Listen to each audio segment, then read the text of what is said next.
মানবাধিকার কর্মী যদি ব্যক্তি বিশেষ মানে কিছু বিশেষ ব্যক্তির পাশে দাঁড়ায়, তাহলে মানবাধিকার কর্মী তাকে বলা হয় না, বলা যায় না।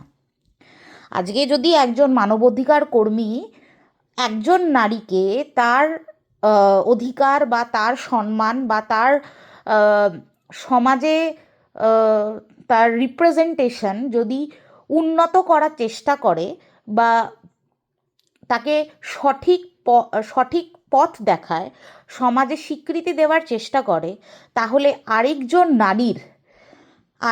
নারীর মৃত্যুবরণ করতে সে পারে না, এবং আরেকজন নারীর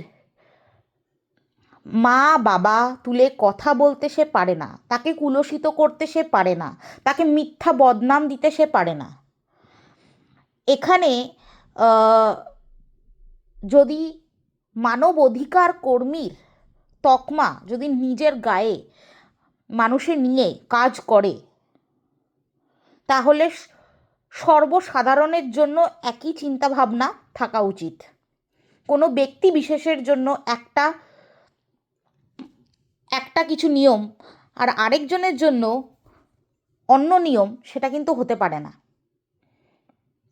আমি খুব ভালো ভাষায় কয়েকটা কথা বললাম। কালকে লাইভে লিভিং উইথ মিলিকে আমি এটা বলতে চাই না উনি আমার থেকে অনেক বয়সে বড়, তাকে একটা অন্য নামে ডাকা হয়েছে, তারপরে তাকে বুড়ি বলে সম্বোধন করা হয়েছে। বয়স আমাদের সবারই একদিন না একদিন হবে, আমরাও একদিন 50, 60, 70, 80 এর ঘরে আমরাও পদার্পণ করব।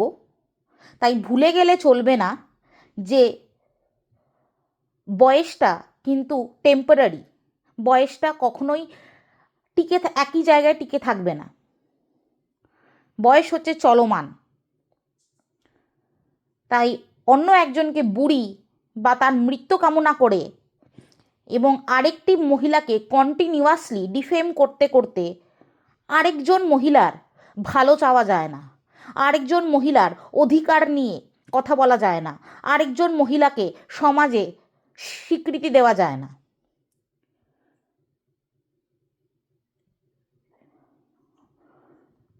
ফেমিনিজম কথাটা কিন্তু কোনো ব্যক্তি বিশেষের জন্য নয়। ফেমিনিজম হচ্ছে equal rights for every women in the society, not for only single person. Living with Mili madam, আপনি আমার থেকে অনেক বড়, আপনি কষ্ট পাবেন না, দুঃখ পাবেন না। একটা কথা জানবেন, জন্ম, মৃত্যু, বিবাহ এটা ভগবানের হাতে।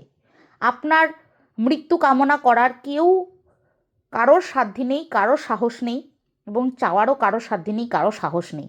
আপনি ভালো থাকুন, প্রচুর প্রচুর প্রচুর বছর বেঁচে থাকুন, এটাই কামনা করব।